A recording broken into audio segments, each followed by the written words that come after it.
Welcome to public time.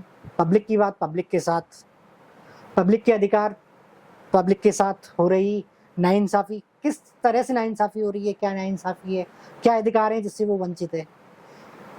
Taxes taxes के बाद मिलने वाला उसको फ़ायदा, बहुत सारी ऐसी बातें हैं जो कि आज हम पब्लिक को बताने वाले हैं। पब्लिक से भी हमारी एक गुजारिश है कि आप इस पूरे शो को देख के जाएँ। इस बेबाक शो में आपको आज बड़ा ही मज़ा आने वाला है। आप बहुत से अपने ऐसे अधिकारों को जानोगे जिन्हें कि आप भूल चुके हो। अधिवक्ता, वरिष्ठ अधिवक्ता मथुरा सिविल कोर्ट से श्रीमान राजेंद्र माहेश्वरी जी हमारे साथ मौजूद हैं, जिन्होंने प्रथम बार जो जन्मभूमि का जो प्रकरण चल रहा है, विवाद जो चल रहा है, उसमें प्रथम याचिका दायर यही थे। सर, स्वागत है आपका पब्लिक टाइम में।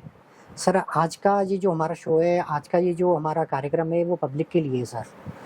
पब्लिक को समझाने के लिए, पब्लिक के अधिकारों को, जो कि पढ़ाते सब हैं सर, लेकिन एक्चुअली क्या है ना कि या तो भूल जाते हैं या फिर सिस्टम ऐसा बन गया है। पब्लिक के क्या अधिकार हैं सर जो कि संविधान ने उसको दिए हैं। चैनल के व्यूअर्स को मेरा नमस्कार। बहुत महत्वपूर्ण विषय आप लेकर उपस्थित हुए हैं। वस्तुतः ये एक लोकतांत्रिक देश की लोकतांत्रिक प्रक्रिया को हमारे समाज ने या हमारे भारत की जनता ने अडॉप्ट किया, और उससे अडॉप्ट करते हुए जो संविधान 1950 में बनाया गया, संविधान बहुत ही समावेशी था। सभी लोगों के लिए अवसरों को दिए जाने संबंधित विचार संविधान बनाने वालों ने सोचे। इसमें धार्मिक अधिकारों के लिए भी समता का अधिकार, आपकी अभिव्यक्ति की स्वतंत्रता का अधिकार, तो न केवल एक ऐसे देश के विकास के विषय में सोचा गया कि जहाँ के हर नागरिक को समता के साथ यानी बराबरी के साथ हर चीजें उपलब्ध हों। अगर कॉन्स्टिट्यूशन ऑफ इंडिया यानी भारतीय संविधान को जब हम पढ़ते हैं तो फंडामेंटल राइट्स के रूप में हमारे अधिकारों को उसमें परिभाषित किया गया। साथ ही साथ डायरेक्टिव प्रिंसिपल के तौर पर भी ये अपेक्षित किया गया कि जनता भी अपने कुछ दायित्वों को समझे और उसका परिपालन करे। देश को आज़ाद हुए 1950 से संविधान को लागू हुए भी एक लंबा अरसा बीत गया, लेकिन हम और आप कहीं ना कहीं ये बार बार ये पाते हैं कि हम जो लक्ष्य था या जिस तरीके का समाज विकसित करना चाहते थे, शायद उस तक पहुंच नहीं पाए हैं। और उसके पीछे बहुत सारे कारण हो सकते हैं, जिसमें जिन लोगों को हम अपना प्रतिनिधित्व देते रहे, उन लोगों ने हमारे ऊपर कितना ध्यान दिया, क्या उन्होंने हमें एक स्वस्थ स्वच्छ समाज देने की प्रयास चीज़ें उपलब्ध कराने का प्रयास किया, क्या राजनीति के अंदर उन्होंने बेहतर लोगों ने प्रवेश करके देश की जो पब्लिक का पैसा था, जिन्हें आप जिक्र करना चाहते हैं और हम भी जिक्र करते हैं कि टैक्स के माध्यम से पब्लिक के वेलफेयर के लिए, कल्याण के लिए जो पैसा लिया जाता है, क्या वास्तव में इस तंत्र के अंदर वो पैसा पूरे सही तौर पर जनता के हितार्थ आता है। और जब हम उसका आकलन करते हैं तो कहीं ना कहीं ये लगता है कि वो धनराशि जो टैक्स के रूप में गई, जो राज्य के पास, राष्ट्र के पास जो लोगों को दायित्व दिए गए उनके पास गई, उन्होंने उसे सही तरीके से उसका वितरण नहीं किया। हम और आप देखते हुए समाज में बहुत बड़े करप्शन जब हमें दिखलाई पड़ते हैं और हम उससे लेकर व्यथित होते हैं, तो कुल मिलाकर उस समय आंदोलित होते हैं और फिर वो सब बात आई गई हो जाती है। हुआ ये कि जब हमने ब्रिटिशर से अपने हाथ में सत्ता ली, कहीं ना कहीं एक पराधीन सोच वाले तंत्र से बहुत लंबे समय तक दबे हुए थे। स्वतंत्र भारत का नागरिक कहीं स्वतंत्रता का एक वास्तविक जो आनंद होता है, सिस्टम चूंकि वैसा का ही वैसा पकड़ लिया गया, उसको आज तक अनुभूत नहीं कर सका है। इन हमारे मूल अधिकारों में, पब्लिक के मूल अधिकारों में एक समानता का अधिकार है सर, ये जो समानता का अधिकार है सर, उससे भी मतलब उस अधिकार से भी हम पब्लिक बहुत पीछे रह चुकी है सर। अब ये सर समानता पब्लिक में नहीं है या फिर ये जो हमारी लीडरशिप रही है उसने समानता नहीं होने दी है सर? देखिए, एक लंबे समय से जो सोच थी, जैसे वर्ण व्यवस्था इत्यादि से जोड़ते हैं, उस सोच के अंतर्गत हुआ ये कि कुछ वर्ग, जिसमें से ये मान के चलते हैं कि जिन्हें वर्ण व्यवस्था में नीचे की तरफ स्थान दिया गया था, वो वर्ग कहीं ना कहीं दबे कुचले रह गए, और एक ऐसा वर्ग जो अपनी सुप्रीमेसी समझता था, सर्वोच्चता समझता था, वो वर्ग नए तंत्र में भी हावी हो गया। अब कॉन्स्टिट्यूशन भले ही ये कहता है कि भाई समता का अधिकार है, समता के उस अधिकार में हम और आप अगर वर्तमान समय में देखें परिवर्तन काफी हुआ। उस दबे हुए वर्ग को ऊपर लाने के लिए सिस्टम के अंदर कई सारे कार्यक्रम ऐसे कार्य हुए जिससे वो ऊपर उभर कर आए। संविधान में भी उनके लिए आरक्षण देकर ऊपर लाने का प्रयास किया गया। अगर आज हम देखते हैं तो हर वर्ग का व्यक्ति, चाहे वो किसी समय बहुत ही कमजोर तबके में था, वो आपको ऑफिसर के रूप में भी मिलता है, वो आपको अन्य क्षेत्रों में कार्य करता हुआ भी मिलता है। लेकिन हाँ, जितनी तेजी के साथ उन्हें ऊपर आना चाहिए था उतनी तेजी से कार्य नहीं हुआ।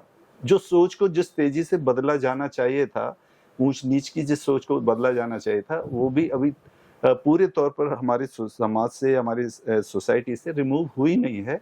लेकिन हम ये मानते हैं जो भविष्य है, भविष्य में ये सारी चीजें धीरे धीरे खत्म हो रही हैं और वैसा ही समाज विकसित होने जा रहा है जो हम सोचा करते थे। ठीक है, राजनीति के समय जरूर इन चीज़ों को बहुत उकेरा जाता है जाति के आधार पर या धर्म के आधार पर, लेकिन जो नई पीढ़ी है अब इन सब चीज़ों को समझना शुरू कर चुकी है और लगता है कि राजनीति में भी ये सारी चीज़ें बदलेंगी। सर, ये जो शोषण के विरुद्ध आवाज उठाने का जो अधिकार है, सर शोषण वजह क्या है? क्या है मतलब किस वजह से शोषण किया जाता है? उनका अधिकार अगर संविधान ने दिया है तो ये शोषण अभी भी क्यों हो रहा है सर? ये देखिए, तंत्र के अंदर जो ढीलापन है, इसमें बहुत हद तक वो भी जिम्मेवार है। दूसरा, हमारी सोच, जिन कम्युनिटीज ने जो आरंभिक तौर पे अपने आप को उच्च या सर्वोच्च समझते थे, वो उस मानसिकता को नहीं छोड़ सके, तो वो तात्कालिक तौर पर वो चीजें अभी तक विद्यमान हैं, चल रही हैं, लेकिन कहीं ना कहीं वो चीजें अब हल्के होती चली जा रही हैं, डाइल्यूट हो रही हैं। आप गौर करें कि हम और आप सोसाइटी में कोई भी व्यक्ति हमारे साथ है, शायद हम ऐसा विभेद नहीं करते। हमारी शिक्षा का इसका बहुत बड़ा इसका प्रभाव है इसके अंदर। हम और आप किसी भी शादी विवाह में सहभोज में जाते हैं तो हम किसी को ये नहीं देखते कि भाई जाति बिरादरी वाली बात। कम से कम मैं अर्बन एरियाज की बात कर रहा हूँ, ग्रामीण क्षेत्र के विषय में समय लग रहा है, लेकिन आप शहरी क्षेत्रों में अगर देखें, आप किसी पार्टी में शामिल हो रहे हैं तो आप ये नहीं देखते हैं कि भाई कि यहाँ ये कौन कैसे है, कौन हमारे लिए भोजन बना रहा है और कौन परोस रहा है, हम इस विषय पर भी वो नहीं करते। तो चीजें बदल रही हैं। अब ये कि शोषण पूरे तौर पर समाज से खत्म हो जाएगा, ये थोड़ा सा अभी समय लगना है। अगर ऐसे अच्छे से अगर प्रत्येक व्यक्ति, समाज का हर व्यक्ति इसको अपने में गुणात्मक सुधार करने के विषय में सोचेगा तो निश्चित तौर पर ये सब चीजें बहुत जल्दी बदल जाएंगी और बदलाव की तरफ हम तेजी से बढ़ भी रहे हैं। जी सर, मेरा अगला आपसे क्वेश्चन है टैक्स के बारे में। सर टैक्स एक ये जो कॉर्पोरेट लेवल का व्यक्ति भी देता है और एक बेगर मीन्स जो भिखारी भीख मांगता है वो भी एक पार्ले जी का बिस्किट खरीदेगा तो भी वो इस बिस्किट के ऊपर टैक्स को मतलब देगा उसको। लेकिन टैक्स के बाद भी ये जो सुविधाएं हैं वो पूरी तरह से नहीं मिल पाती हैं। देखिए, देश का प्रत्येक नागरिक टैक्स दे रहा है। कुछ प्रत्यक्ष टैक्स देते हैं, इनकम टैक्स के माध्यम से दे रहे हैं, व्यापार कर जीएसटी जो भी चल रहे हैं उनके माध्यम से दे रहे हैं, और शेष लोग अप्रत्यक्ष टैक्स दे रहे हैं कि जो वस्तु वो खरीद रहे हैं उसके साथ वो टैक्स अदा कर रहे हैं। हर चीज के नीचे लिखा हुआ होता है। इस टैक्स को किस लिए लिया जा रहा है, हम और आप सभी जानते हैं कि भाई जन कल्याण के लिए उसकी इस्तेमाल किया जाना चाहिए। अब जन कल्याण की जितनी भी योजनाएं हैं या देश के जितने इंफ्रास्ट्रक्चर उसके माध्यम से क्रिएट होते हैं, आप गौर करेंगे कि आज से 30 साल 40 साल पहले का भारत और आज से 40 साल बाद का भारत अगर आप देखेंगे तो बहुत बड़ा परिवर्तन लगेगा। हम उस पीढ़ी से हैं जिसने उस तरीके की भारत को भी देखा है और आज के भारत को भी देख रहे हैं। आप इंफ्रास्ट्रक्चर्स में देखिए, बड़े बड़े हाईवेज बने हैं, हाईवेज की कनेक्टिविटी एक दूसरे के साथ की गई है। आज आप दिल्ली, मथुरा से दिल्ली 2 घंटे की ड्राइव के अंदर पहुंच जाते हैं। एक दौर था जब 10-10 घंटे तक दिल्ली नहीं पहुंच पाते थे, सिंगल रोड हुआ करती थी। एक्सप्रेस वे बन रहे हैं, तो उन टैक्सेस के पैसे की उपयोगिता हो रही है, पर वही बात है कि क्या उसका जिनको दायित्व दिया गया है वो ईमानदारी से उस सारे पैसे को उस कार्य में लगा रहे हैं? ये बस मूल प्रश्न ये है। वो सारे पैसे उस कार्य में नहीं लग पा रहे हैं, जो बीच में उसके अंदर कट मनी हो रही है या उस पैसे को जो बीच में गायब किया जा रहा है, ऐसे लोगों पर सरकार को सख्ती के साथ पेश आना चाहिए।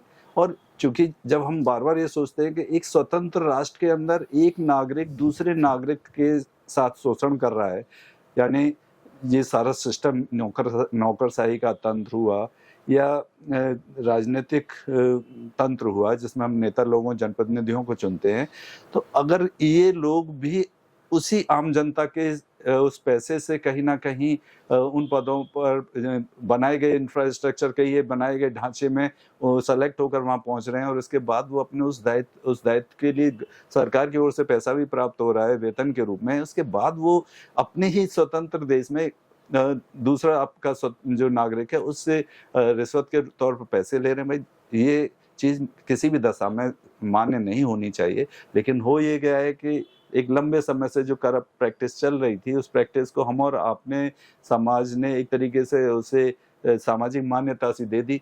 जब हम और आप ये सोचते हैं कि हमें थोड़ी सी सुविधा हासिल करने के लिए उस व्यक्ति को कुछ पैसा देकर अपना काम निकाल लेना चाहिए, तो निश्चित तौर पर हम उसे एक बुराई को मान्यता दे रहे हैं।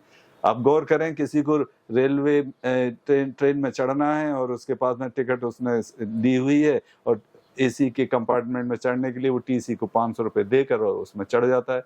तो भाई हमने कहीं ना कहीं इस करप्शन को सहज स्वीकार कर लिया। तो जब हम ये मानस बना लेंगे कि हम इसे स्वीकार नहीं करेंगे, ये सारी चीजें, ये सब चीजें जो हमारे टैक्स से ही बनाई गई हैं, ये जो लोग सेवाएं दे रहे हैं ये लोक सेवक हैं, यानी जनता की सेवा के लिए हैं, ये लोक शासक नहीं है। उनकी उस मानसिकता को बदलना पड़ेगा और जो जिस सोच के तहत वो अभी भी आज ये सोच रहते हैं, जैसे ब्रिटिशर्स के समय में थे कि सब कलेक्टर साहब हैं तो वो अपनी कोठी पे आराम कर रहे हैं और बाहर जनता इंतजार कर रही है, वो 2-4 घंटे बाद उठकर आ रहे हैं। भाई ये मानसिकता अगर आज स्वतंत्र देश के अंदर आप ही के बीच का आदमी कलेक्टर बना हुआ है और वो आप मिलना चाहते हैं और उसके पास इतनी फुर्सत नहीं, वो आराम कर रहा है, तो ये आपकी कहते हैं ना कि इस सिस्टम की सोच को कद की त्रुटि है, उसे बदल नहीं सके हम, उसे बदलना चाहिए। आज अगर आम व्यक्ति पुलिस में अपने साथ हुई पीड़ा को कहने नहीं जा पा रहा है, उसके साथ हुए अपराध को कहने नहीं जा रहा है, सोचिए कि उसके मन में ये एक भय का भाव क्यों है। भाई पुलिस हमारी सुरक्षा के लिए है, लेकिन जब वो पुलिस के स्वरूप को वास्तविक तौर पर देखता है और उसका आकलन करता है तो घबराता है। अगर आप किसी पुलिस थाने में जाते हैं तो कहीं ना कहीं आपको लगता है कि वो किसी भी बात को पूछेंगे, पहले तो वो आपसे सही तरीके से बात ही नहीं करेगा। दूसरे, अगर वो किसी बात के लिए आप कहेंगे मेरी ये पीड़ा है, ये क्षुब्धता है, तो वहाँ घूम रहे जो भी उनके एजेंट होंगे या जो उनका सिस्टम है वो आपसे पैसे मांगेंगे। एक और तो आप लुटपिट करा रहे हैं, दूसरी ओर आप रिश्वत का पैसा दे रहे हैं। तो ये सरकारें कहती रही कि साहब हम भ्रष्टाचार मुक्त जो है सोसाइटी समाज देना चाहते हैं, भाई वह हो कहाँ पा रहा है। सर ये इन चीजों के लिए सर एक डर है ना, डर सर, ये डर कानून का डर या फिर कोई ऐसा कानून जिस वजह से ये जो कृत्य हो रहे हैं वो ना हो। देखिए, कानून में, इस देश में हर चीज के लिए कानून है, लेकिन सर उस कानून को बचने के लिए भी कानून है। आप देख रहे हैं यहाँ इतनी किताबें जो लगी हुई हैं, सेंट्रल एक्ट, जी। ऐसे ऐसे विषय पे कानून है जिस पर आप कल्पना नहीं कर सकते। रेलवे फाटक के नीचे से निकल गए उस पर भी कानून है जुर्माने का, लोग पटरी पार कर गए उसका भी कानून है, नगर पालिका की नालियों को अवरुद्ध कर दिया उसका भी कानून है। लेकिन इम्प्लीमेंटिंग जो अथॉरिटीज हैं, सबसे बड़ी कमियां उनकी हैं। सर ये भी कह सकते हैं कि ज्ञान का अभाव है सर। देखिए, देश का कानून तो ये मानता है कि प्रत्येक व्यक्ति को कानून की जानकारी है, ये प्रिजम्पशन है, एक प्रकल्पना है। जानकारी का अभाव भी अपनी जगह इसलिए है कि जो शिक्षा में पिछड़े रहे तो उसका परिणाम रहा कि हम अपने अधिकारों के प्रति एक तरीके से सुसुप्तावस्था में रहे। लेकिन अब हर व्यक्ति जागृत भी हो रहा है, कानून में बहुत सारे प्रावधान दिए गए। आरटीआई दिया गया। अगर आपको कहीं लगता है कि कुछ गलत हो रहा है, आप उस विषय में सरकारी विभाग वगैरह इसमें आरटीआई से सारी जानकारी ले सकते हैं। सेल्स बनाए गए हैं, विजिलेंस की सेल्स बनाए गए हैं, आप वहां अपनी शिकायत प्रेषित कर सकते हैं। बशर्ते हम तंत्र के ऊपर यह दबाव बनाए कि उन पर प्रभावी कार्रवाई होनी चाहिए, और वो प्रभावी कार्रवाई होते हुए दिखेगी ना, तो सब सिस्टम सुधर जाएगा। चाहे वो कार्यपालिका के अंदर चल रहा करप्शन हो, चाहे वो न्यायपालिका के अंदर भी। मैं ये नहीं कह सकता कि न्यायपालिका बहुत पारदर्शी और अच्छी चल रही है, न्यायपालिका का हो और चाहे वो विधायिका का हो। इन सारे करप्शन को जब उसके अंदर ऐसे लोगों का संख्या बढ़ेगी जो कहेंगे कि हम देश को ईमानदारी से आगे ले जाना चाहते हैं, हम इस तरीके का भ्रष्टाचार बर्दाश्त नहीं करेंगे, प्रभावी कार्रवाइयां होंगी करप्ट लोगों के ऊपर, वो संदेश जाएगा कि वस्तुतः अब ये सरकार जो है करप्शन के ऊपर बिल्कुल भी जीरो टॉलरेंस वाली बात कह रही है, उस पर बिल्कुल तेजी से काम कर रही है, हर भ्रष्टाचारी को पकड़ कर रखा जा रहा है, समाज अपने आप सुधर जाएगा। सर आपने बताया करप्शन के बारे में, क्या सर आम पब्लिक को ये कुछ ऐसे अधिकार प्राप्त हैं, अगर कोई विधायक अपना काम ठीक नहीं कर रहा है तो उसको अपने वोट से विधायक बनाते हैं, या फिर पब्लिक के पास ऐसे कौन से अधिकार हैं जिनका वो उपयोग करके अपनी जो भी उसके साथ कुछ बेकार की बातें हो रही हैं उनको सही कर सके? सर देखिए, पब्लिक क्या मतलब क्या है उसके पास, पब्लिक के पास? देखिए, पब्लिक के पास में अभी तक विधायकों और सांसदों को इन्हें बना देने के बाद वापस लेने का तो अधिकार अभी है नहीं। पब्लिक के पास अधिकार है इस आशय का कि क्योंकि उन्हें कॉन्स्टिट्यूशन प्रदत्त बहुत सारे राइट्स हैं उनके, वो अपने जनप्रतिनिधि से भी इस बारे में प्रश्न कर सकते हैं कि जिस वास्ते उन्हें चुना गया है उस कार्य को वो पूर्ण क्यों नहीं कर रहे हैं। हमें जागृत होना पड़ेगा। होता यह है कि हम अपने वोटिंग राइट्स तक के लिए जागृत नहीं। अगर चुनाव का वोट परसेंटेज अगर 50 और 52% आ रहा है, तो आप सोचिए कि 48% लोग या 50% लोग अपने वोट के महत्व को ही नहीं समझ रहे हैं। और जब आप अपने वोट के महत्व को नहीं समझ रहे हैं और आप ऐसे व्यक्ति को चुनकर भेज रहे हैं जो ये मान के चलता है कि 30-32% वोट से ही मैं चुन गया हूँ, बाकी इधर उधर बढ़ गया है, तो वो फिर आप उससे अपनी बातों को ये कहकर मनवा नहीं सकते। वो कहता है कि ठीक है जी, आप वोट कौन सा दे रहे हैं। तो एक तो ये कि पब्लिक को कहीं ना कहीं इफेक्टिवली ये सोचते हुए कि जिस समय उनके सामने प्रत्याशी है, उस प्रत्याशी के विषय में एक धारणा इस आधार पर बनानी चाहिए कि क्या वास्तव में वो हमारे क्षेत्र के लिए या हमारे लिए एक सूटेबल प्रत्याशी है और हमारे लिए कार्य करेगा, ना कि ये देखे कि भाई ये फला जाति का है तो हम जाति के आधार पर वोट दे देंगे, या हम फला पार्टी के विचारधारा से प्रभावित है तो ऐसे वोट दे देंगे, या हम तात्कालिक उठाए गए घटनाक्रमों के आधार पर भावनात्मक रूप से वोट दे देंगे।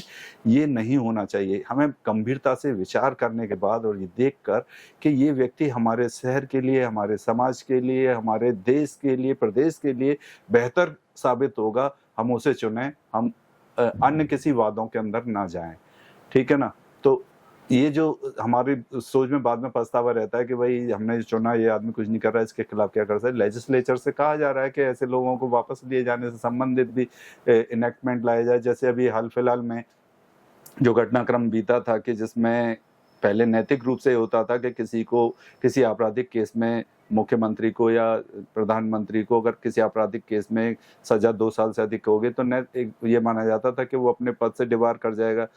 नैतिकता ये भी कहती थी जब केस दर्ज हो गया, उन्हें जेल जाना पड़ गया तो वो इस्तीफा दे देते थे। लेकिन एक उदाहरण विगत में हुआ कि केजरीवाल जी ने इस्तीफा नहीं दिया और जेल से उन्होंने शासन चलाना चाहा। तो अभी संसद में जो पेश हुआ विधेयक, वो इसी आशय का था कि भाई चीजें इस तरीके से नहीं चलनी चाहिए, समाज में संदेश गलत जाता है। तो ऐसे ही सुधारात्मक जो विधेयक होंगे वो आएंगे, उनका कड़ाई से पालन किया जाएगा, तब जाके इस देश में लेकिन सर सुधार हो जाएंगे। इन सब का भी तो विपक्ष बहुत भयंकर तरीके से विरोध करता है, और विरोध भी उन्हीं चीजों का हो रहा है जो कि जायज है। देखिए, अभी समय का थोड़ा अभाव है सर, नहीं तो क्वेश्चन तो हमारे बहुत थे। मैं संक्षिप्त में आपकी इस बात का जवाब दे देता हूँ कि विपक्ष का काम विरोध करना है, ये बिल्कुल सही है, लेकिन विरोध हमेशा सकारात्मक होना चाहिए। ऐसा नहीं कि हम ये सोच के चलें कि हम बिल्कुल भी केवल विरोध ही विरोध करेंगे।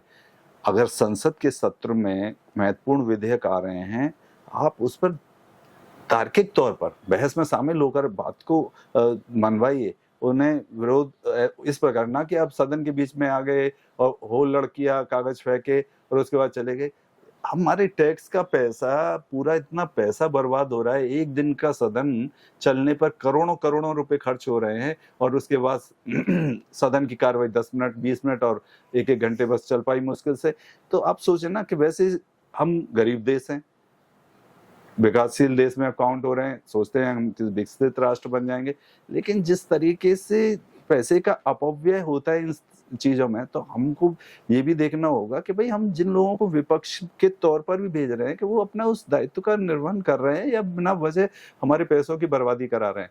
तो विपक्ष हो सकता है कि भाई कुछ लोगों की कहते हैं ना कि एक पार्टी की विचारधारा के साथ जुड़ाव होने की वजह से उनके साथ में खड़े हैं, लेकिन उन्हें भी कहना होगा सपोर्टर्स को कि भाई आप वो काम करिए जो हमारे हित में है। अब आप सैलरी बढ़नी हो, सारे लोग मिलकर एकजुट फट से बढ़ा लेते हैं। सर अब कई सारे आरोप लगाए हैं, अब राजनीति के क्वेश्चंस हैं कुछ, जैसे राहुल गांधी ने आरोप लगाए हैं कि वोट चोरी हो रही है या जो अपना चुनाव ढंग से नहीं हो रहे हैं, लेकिन उन्होंने बोल दिया है। लेकिन इसके लिए सर एफिडेविट देना उनके लिए कितना नुकसानदायक हो सकता है? देखो, बहुत सारी चीजें केवल राजनीतिक किस्म की होती हैं। मैं विचारधारा के आधार पर नहीं, बल्कि मैं एक तटस्थता के आधार पर आकलन करता हूँ। ठीक है, कांग्रेस ने एक लंबे समय तक शासन किया, उन्हें अभ्यास हो गया कि सत्ता में रहने का एक अभ्यास सा है, उस सत्ता से वो वंचित हैं। विपक्ष की भूमिका उन्हें कभी निभानी नहीं पड़ी थी, वर्तमान में उन्हें निभानी पड़ रही है।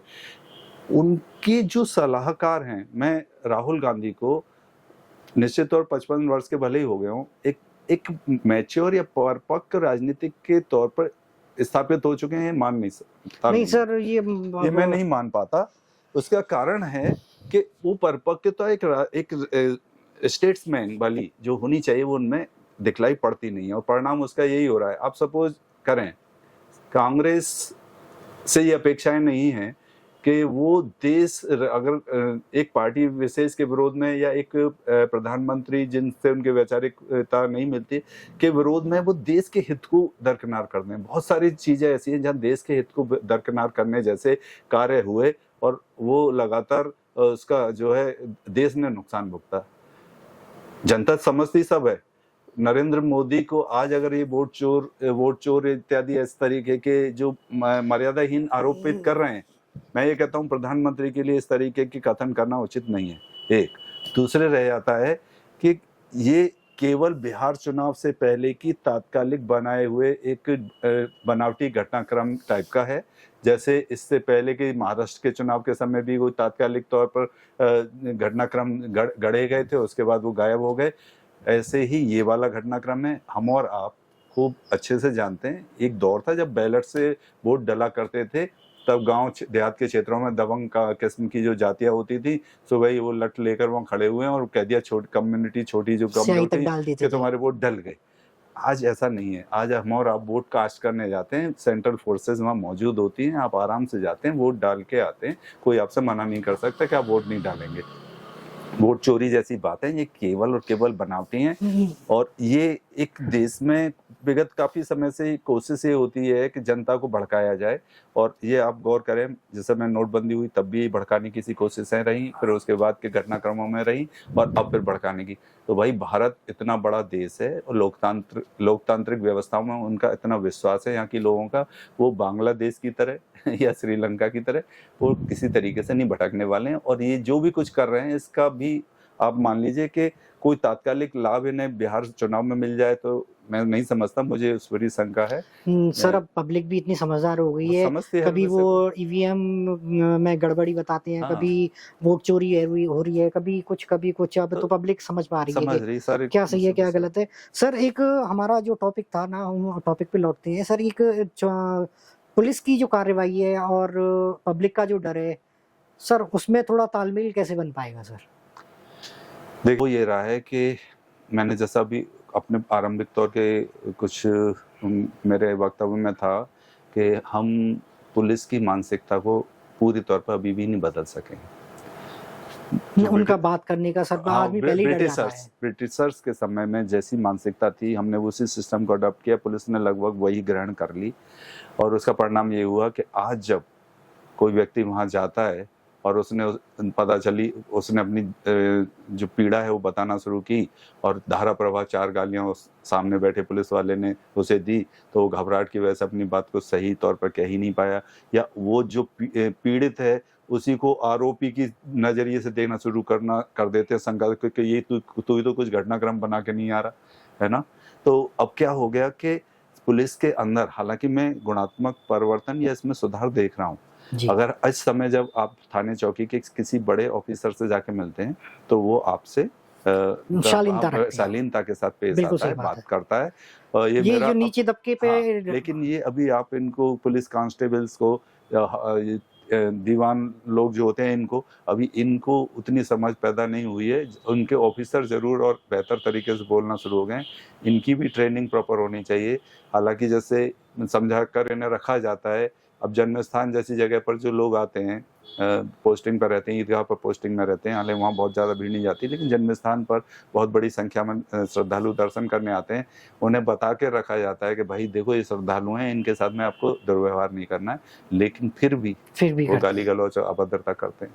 तो आप जो बार बार सोचते हैं कि इन पुलिस वालों का में शैली कैसे परिवर्तित हो, कैसे बदल सकती है, ये भी जो पुलिसिंग का इनका सिस्टम है, इनके ऑफिसर्स को जिस समय ये इनकी भर्तियां करते हैं उस समय उन्हें समझाना है कि भाई आपने खाकी वर्दी इसलिए नहीं दी जा रही कि आप कोई रूलर हो गए हो, आपको इसलिए दी जा रही है, आप जनता की सेवा के लिए जा रहे हो। पब्लिक भी अवेयर होगी तो सर बहुत कुछ बदलेगा। और आप ऐसा नहीं है कि किसी ने आपका प्रतिवाद किया तो आपने उसमें थप्पड़ जड़ दिए कि घूसे मार दिए, ये सब बिल्कुल बर्दाश्त नहीं किया जाएगा।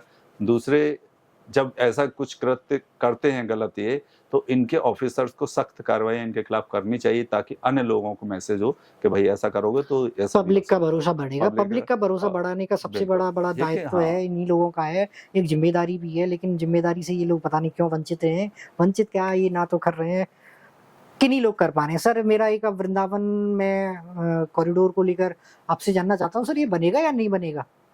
देखिए, कॉरिडोर बनना है, इसकी पृष्ठभूमि में अगर हम लोग जाते हैं, ठाकुर बांके बिहारी जी मंदिर जिस स्थान पर सिचुएट करता है, निश्चित तौर पर हम और आप सभी जानते हैं कि बेहद संकरी गलियों से होते हुए वहाँ तक लोग पहुँचते हैं। कॉरिडोर बनने के लिए एक बहुत बड़ी आवश्यकता थी, जिस पर हाई कोर्ट ने और उसके बाद सुप्रीम कोर्ट ने इस चीज़ को अप्रूव किया।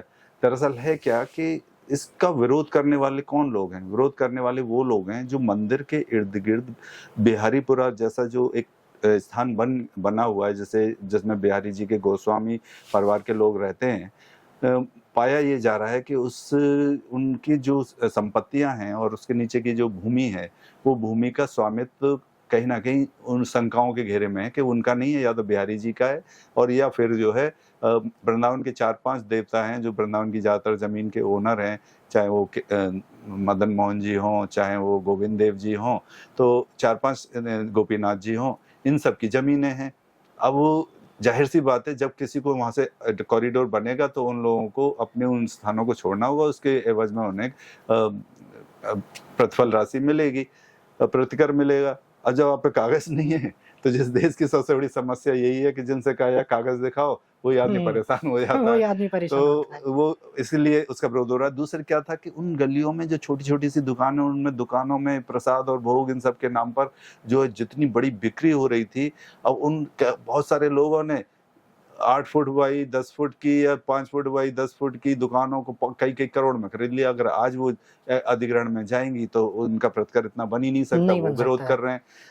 तीसरा, एक ऐसी सोच है जिसको कहना उचित नहीं है, लेकिन बिहारी जी पर बहुत चढ़ावा आता है, और आज बिहारी जी कई सौ करोड़ रुपए के मालिक हैं, जो बैंक में पैसा जमा है। अभी जो 400 करोड़ कुछ बताया हुआ है, पैसा बैंक में जमा है। जो गोस्वामी समुदाय जो बिहारी जी के सेवायत हैं, उनकी सोच के अंदर ये है कि ये पैसा जैसे उनका निजी अपना पैसा है। हम लोग बहुत समय से बिहारी जी के विषय में मुंसिफ मथुरा हुआ करते, सिविल जज जूनियर डिवीजन को एडमिनिस्ट्रेटिव पावर थी, मिसलेनियस केस दाखिल हुआ करता था कि साहब अब इसमें ये समस्या आ रही है, यानी जो भी कोई प्रबंधकीय समस्या आती थी या आपस में सेवा पूजा के चार्ज की समस्या आती थी, तो हम लोग उसमें फाइल करते थे। और तब हमें जानकारी हुई कि इसकी बाजाबता जो एक कमेटी बनती है, उस कमेटी में गोस्वामी समुदाय के अलावा 3 मेंबर्स बाहर के रहते थे। इन लोगों के बीच में इस बात को लेकर हमेशा विवाद रहता था कि अध्यक्ष इस 2-3 शाखाएं, राजभोग शयन भोग ऐसी शाखाएं कि इसका नहीं बनेगा, इसका बनेगा, और लड़ाई के चलते वो बाहर वाले को जो अपॉइंटेड लोग जाते थे वो अध्यक्ष बन जाते थे। लेकिन जब कभी भी ये बात आई कि बिहारी जी के पास इतना पैसा जमा है, क्यों ना इसका जनता की लाभार्थ इसका उपयोग कर लिया जाए, जैसे कोई बड़ा हॉस्पिटल बना दिया जाए या जैसे कोई बड़ा कॉलेज इंस्टीट्यूशंस बना दिया जाए, ये तुरंत मिलकर सब एक हो जाते और उसके लिए हमेशा विरोध करते। तो इनका एक कष्ट ये भी है, कॉरिडोर बनेगा, सुप्रीम कोर्ट हाई कोर्ट के जो निर्देश हैं उसके अनुसार ये है कि भाई इस पैसे का उपयोग कर लें, तो इन्हें बड़ा कष्ट हो रहा है। लेकिन ये कॉरिडोर बनेगा, और जैसे हम जन्म स्थान की सोचते हैं, जिस लिटिगेशन को मैंने फाइल किया, मैं अपना अनुमान है कि वो भी बहुत जल्दी तय हो जाएगा। जी सर, ये जरूरी भी है। सर, ये पूजा पद्धति का अपना पक्ष रखते हैं कि पूजा पद्धति में बदलाव आएगा कॉरिडोर बनने के बाद। बाहर के जो लोग हैं वो नहीं जानते हैं किस तरीके से माँ के बिहारी जी की पूजा की जाती है, किस तरह से सेवा की जाती है, तो उनका एक ये केवल भ्रांति फैलाना है, कुछ नहीं है। असल में क्या है, सेवायती अधिकारों को किसी तरह के छेड़छाड़ नहीं किया जाएगा। इन लोगों की जो सेवा पूजा सुबह शाम की जिस तरीके से आपस में है, राजभोग शयन भोग की, वो बरकरार वैसे ही रहेगी। जो बिहारी जी पे आने वाला पैसा है, वो पैसा ट्रस्ट के अंदर जमा होगा और वो बिहारी जी के हितार्थ या उनके जो आने वाले भक्तजनों की सुविधार्थ, और नहीं तो मथुरा जनपद के लोगों की सुविधार्थ उसका उपयोग होगा। आप देख रहे हैं जैसे तिरुपति बालाजी देवस्थानम ट्रस्ट है, उसका पैसा वहाँ के लोगों के हितार्थ लगाया जा रहा है, बहुत बड़ा पैसा आता है। तो ऐसे बिहारी जी का पैसा भी जन उपयोग में या सभी भक्त जो मथुरा के निवासियों के उपयोग में आएगा, तो इसमें कोई बुराई नहीं है। सर, समय के अभाव में हमारी चर्चा बड़ी छोटी रही है, आगे हम इसको पूरा करेंगे, लेकिन एक मेरा आखिरी क्वेश्चन है सर, एक हम ये जो है स्टूडेंट्स के लिए है सर, विद्यार्थियों के लिए जो कि नींव है सर भारत देश की, क्योंकि जो जैसी हिस्ट्री हमें पढ़ाई गई है, क्या पढ़ाया गया है क्या नहीं पढ़ाया गया, वो सर एक विवाद का बात रही है सर। आप हम अपने स्टूडेंट्स को कैसे मोटिवेट कर सकते हैं, उनको कैसे समझा सकते हैं कि तुम आने वाले समय में देश के एक ऐसे स्तंभ बनोगे जो इसको अपने कंधों पर उठा के पता नहीं कहाँ तक लेके जाएंगे, इनको कैसे मोटिवेट कर सकते हैं, कैसे वो केवल शिक्षा के जीवन में सबसे महत्वपूर्ण भूमिका सर्वप्रथम उसका परिवार निभाता है। जी, हम परिवार से अगर अपने बच्चों को अच्छे आदर्शों को, अच्छे आचरण को दे रहे हैं, वो समाज के एक जिम्मेदार नागरिक बनने की दिशा में बढ़ेंगे। दूसरा रोल निभाता है शिक्षा संस्थान, विद्यालय। हमारे आपके दौर में नैतिक शिक्षा करके किताबें हुआ करती थी। उन किताबों में हमें समझाया जाता था क्या चीज़ गलत है, क्या चीज़ सही है, और हमें अपने चरित्र और आचरण में शुचिता, पवित्रता रखनी चाहिए। ठीक है। कालांतर में समय ऐसा आया कि पहले कॉन्वेंट स्कूल आए, मॉन्टसरी, कॉन्वेंट, मॉन्टसरी तक तो ठीक ही था, लेकिन कॉन्वेंट स्कूल आए और कॉन्वेंट के बाद में ये पब्लिक स्कूल आए। आप और इन्हें चलाने वाले लोग जो थे, अगर आप अन्यथा ना लें, क्रिश्चियन मिशनरीज पर ज़्यादातर शिक्षा का एक तरीके से उनके हाथ में चली गई। हम अपनी सनातन संस्कृति जो थी, जिसमें हमें बहुत सारी नियमों, नैतिक मूल्यों का उल्लेख था, उससे भटक गए। अब जब हम ये सोचते हैं कि भाई हमारे बच्चों को कैसे दे, राष्ट्र के प्रति समर्पण की भावना आए, तो भाई जब आप अपनी शिक्षा के अंदर ऐसी चीज़ों को शामिल करेंगे, तभी ना बच्चों के मन में राष्ट्र के प्रति समर्पण दे, आपके समाज के प्रति समर्पण की भावना आएगी। समाज के प्रति समर्पण आप परिवार से भी अगर समझा के चलेंगे, तब वो भावना आएगी। अब हो ये रहा है कि सबका ध्यान केवल, देखो शिक्षा में बहुत बड़े चेंजेस कैसे आए कि आप ग्रेजुएशन तक पहुंचते पहुंचते आपकी वैचारिकता जो थी वो कहीं ना कहीं अपनी संस्कार संस्कृति से भटक कर एक कहते हैं कि भोगवाद की शैली पर चली जा रही थी।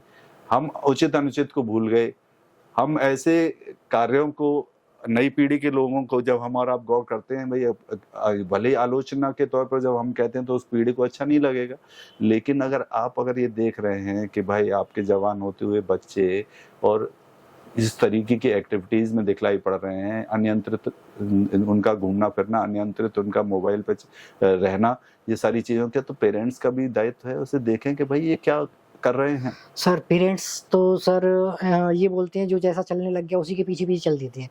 जैसे बिजनेस मतलब एक बोलते हैं ना बिजनेस, स्कूल को बिजनेस बना दिया। जैसे माउंट लिटरा जी स्कूल है, अब इसने क्या, इनकी फ्रेंचाइजीज चल रही हैं, वहाँ से ऑर्डर पास होता है, लेकिन पेरेंट्स समझते हैं कि अरे नहीं ये बहुत अच्छा स्कूल है, लेकिन उसमें जो संस्कार है वो नहीं दिए जा सकते सर कभी। तो स्कूल का चयन भी एक बहुत बड़ा विषय है सर। देखिए अब हुआ ये ना कि लोगों को लगने लगा कि इंग्लिश मीडियम के ये स्कूल हैं, इसी से पढ़कर मेरा बच्चा जो आगे एक अच्छी सैलरी वाले स्थान पर जाके पहुंचेगा, वो उसे अंग्रेजी बोलना आना चाहिए, अगर वो हिंदी में बोल रहा है तो शायद पिछड़ा महसूस किया जाएगा। ये सब चीज़ें जो सोच में थी वो देखा भी उन्होंने सोसाइटी में। अगर आज कोई का बच्चा IAS वगैरह में सेलेक्ट हो रहा है तो अक्सर ये पाया जाता तो बड़ी इंग्लिश बहुत अच्छी थी, फ्लुएंट इंग्लिश में बात करता है, फलाना ये वो। किसी को आपने सुना कि सब संस्कृत बहुत अच्छी थी इसलिए वो IAS में चयन हो ये गया। बड़ा दुर्भाग्य है देश का। हम ही लोगों ने अपनी भाषा को, अपनी संस्कृति को पददलित किया, और अब हम ही लोग उस विषय को लेकर चिंतित होते हैं। पर मुझे लगता है कि धीरे धीरे वो दौर परिवर्तन का फिर से आ रहा है, जो चक्र है समय का, ये इधर से घूमता हुआ इधर तक आया, यानी वेस्ट वाले घूमकर ईस्ट में आए, यहाँ की संस्कृति से प्रभावित हुए, हम वेस्ट की तरफ गए, थोड़े बहुत दिन बाद उन भोग विलासी जिंदगी के बाद हमें भी वो उकताहट होगी, फिर हम लौट के इधर की तरफ आ जाएंगे। अब सर तो हमेशा आशावादी रहिए, निराशावाद से हम जो है कभी भी जो चाहते हैं लक्ष्य वो नहीं पा सकते। आशावाद के तहत ये सोचते हैं कि नई पीढ़ी भी अपने आप को बहुत अच्छे तरीके से देश के लिए प्रतिबद्ध करेगी। जी सर, जैसे अभी हम देखते हैं कि अब लालू प्रसाद यादव, हम अभी बिहार चुनाव चल रहे हैं, तो उनके सुपुत्र आदरणीय तेजस्वी यादव जी ने लालू यादव जी को देखा है कि कैसे उन्होंने क्या किया है, कैसे समझा है। तो सर हम नहीं कह सकते हैं कि उन्होंने कुछ भ्रष्टाचारी सीखा है सर, देखा है उन्होंने। तो हाँ, यही चुनावों में वही सब जीतने के बाद, या वो तो जनता डिसाइड करेगी जीतेंगे या क्या होगा। लास्ट कमेंट इसके साथ ये करूंगा, जो आप लालू जी का उदाहरण दे रहे हैं, शायद उस समय आपका जन्म हुआ हो या ना हुआ हो, 1975 से 77 के बीच, 75 में जब इमरजेंसी डिक्लेयर की थी इंदिरा जी ने, उसके बाद एक मूवमेंट खड़ा हुआ था जयप्रकाश जी के नेतृत्व में, जयप्रकाश नारायण के नेतृत्व में। उस समय लालू प्रसाद यादव, ये नीतीश कुमार और ये सारे लोग ये पटना विश्वविद्यालय में पढ़ा करते थे, बहुत ही सामान्य घरों के बच्चे थे। लालू प्रसाद यादव बोलने में वाचाल किस्म के व्यक्ति थे। जैसा मैंने पढ़ा है कि जिस समय पुलिस ने लाठी चार्ज किया उसके बाद लालू प्रसाद यादव कुछ पिटे या नहीं पिटे, लेकिन वो जो भूमिगत हो गए और एक अफवाह प्रचारित करा दी कि सब वो जो नेताजी थे लालू प्रसाद छात्र संघ के, वो लाठी चार्ज में मारे गए। यहाँ से लेकर दिल्ली तक ये हल्ला मच गया। सिर्फ 3 दिन बाद लालू प्रसाद यादव प्रकट हुए, पट्टियां बांध के, साहब मुझे बहुत चोट लगी, मैं मरते से बच गया हूँ। वहाँ से तो उनका हुआ कैरियर शुरू, वो बने विधायक, और फिर उसके बाद वो जहाँ तक गए वो सब आपकी जानकारी में है। लेकिन मुलायम सिंह यादव और लालू प्रसाद यादव, ठीक है, ऐसे कई सारे हमारे यहाँ के नेता हैं जिनकी राजनीति केवल जाति पर बेस्ड रही, क्योंकि उन्होंने केवल इस फंडे को समझ लिया, जिस चीज को कांग्रेस दबे छुपे करती थी कि हर जाति से एक नेता को चेहरा दिखा दिया और उसके बाद उस जाति के वोट को कलेक्ट कर लिया। ये सारे नेता वो सीख गए। मायावती जाटवों की नेता, वोटों की नेता हो गई, लालू प्रसाद और मुलायम सिंह यादव यादवों के वोटों के नेता हो गए, और कुछ ऐसी कम्युनिटी जिन्हें छोटी छोटी जिन्हें लगता उनके भी ऐसे ही नेताजी निकल आए। उसी की देखा देखी मुस्लिम कम्युनिटी ने भी अपने लोगों के बीच में से ऐसे नेताजी खड़े कर लिए, चाहे वो उनका नुकसान करे जा रहे हैं पर वो उनके पीछे खड़े हुए हैं। तो ये जो इस आधार पर जो राजनीति चली और जो आज तक ये लोग चलाने की कोशिश कर रहे हैं, और उसमें भावनात्मक रूप से जनता उनके पीछे जाकर खड़े होकर वोट के मेरी जाति का मैं वोट डालूंगा, कुछ ऐसे भी है कि मुझे इसका विरोध करना है इसलिए इन्हें वोट दूंगा, तो उसका परिणाम ऐसे लोगों को। तो आप सोचे ना कि एक चपरासी जैसी हैसियत के व्यक्ति के, इसका भाई लालू प्रसाद यादव के भाई जो है वेटनरी किसी इंस्टीट्यूशन में चपरासी पर नौकरी करते थे, छोटे से क्वार्टर में ये वहाँ रहकर पढ़ाई लिखाई कर रहे थे, और आज वो कई सौ करोड़ के मालिक हैं। तो क्या हम और आप नहीं समझ रहे हैं कि पैसा कहाँ से आया है? तो ये सारा चीजें जो है ना, अब इसीलिए राजनीति के अंदर करप्शन वाली चीज को लेकर हम और आप जब बात करते हैं तो ये बड़ी बेईमानी सी लगती है कि भाई राजनीति में ईमानदार है कौन? इन पार्टियों पर करोड़ सैकड़ों हजारों करोड़ रुपए के फंड आ रहे हैं, तो कहीं ना कहीं वो गलत तरीके से इकट्ठा हो रहे हैं। और इसीलिए नेताजी लगधग बन के पढ़ाई लिखाई छोड़ के बन के घूमते हैं, और कल ही नेताजी बने और परसों ही उनके पास में जो 2 करोड़ वाली गाड़ी हो गए, है ना। तो ऐसे हालात जो है, तो हम और आपको सोसाइटी को दिख तो सब रहे हैं, पर जब वोट डालने जा रहे हैं तो भैया मैं जाति पे वोट डालूंगा। सर लेकिन बदलाव तो कुछ आया है सर, चेंज आ रहा है, मैं फिर कह रहा हूँ, मैं हम बदलाव तो निराश बहुत नहीं आया है, है सर। निराश नहीं है, और लेकिन सर ये भारत देश के लिए बड़ा ही सकारात्मक बड़ी उत्तम बात है सर, ये बहुत सकारात्मक है, इसमें कोई दो राय नहीं। और धीरे धीरे ही सही, पिछले मैं तो ये कहता हूँ पिछले 70 सालों में देश बैलगाड़ी से लेके यहाँ तक आ गया है, और आज अगर वो लॉन्च कर रहा है, इसरो से लॉन्च कर रहा है, चंद्रयान तक जा रहे हैं, चंद्रयान जा रहे हैं, ये बहुत सारी चीजें हो रही हैं, तो निश्चित तौर पर आप जान रहे हैं कि हम सशक्त हो रहे हैं। और जब सशक्त हो रहे हैं, हम आत्मनिर्भर होने की ओर भी बढ़ रहे हैं। तो जब अगर हमारा देश अगर ऐसे निर्णय लेने की स्थिति में है कि अगर डोनाल्ड ट्रंप हम पर टैरिफ लगा रहा है, तो हम कह रहे हैं जी हम आपकी बात नहीं मानते। नहीं सर, ये बहुत बड़ा बदलाव है। हाँ, और एक दौर था जब जरा सी आंखें टेढ़ी की और सरेंडर हो जाते थे। आज वो भी बहुत चक्का है कि ये वो क्या रहा है। तो इसलिए कि ये मान के चलो हम एक मजबूत सशक्त राष्ट्र के सशक्त नागरिक हैं जो उत्साह से भरे हुए हैं, और इस देश को अगले 10 वर्षों में बहुत ऊंचाइयों तक लेके जाएंगे। बिल्कुल सर, ये पब्लिक हमारी रेस्पॉन्सिबल है, बदलाव के लिए भी पब्लिक रेस्पॉन्सिबल है, और आगे जो बदलाव होंगे उसके लिए भी पब्लिक रेस्पॉन्सिबल रहेगी। तो पब्लिक जागरूक रहिए, अपने अधिकारों को जानिए, समझिए, और अज्ञानता को छोड़ ज्ञान की तरफ आगे आइए। धन्यवाद।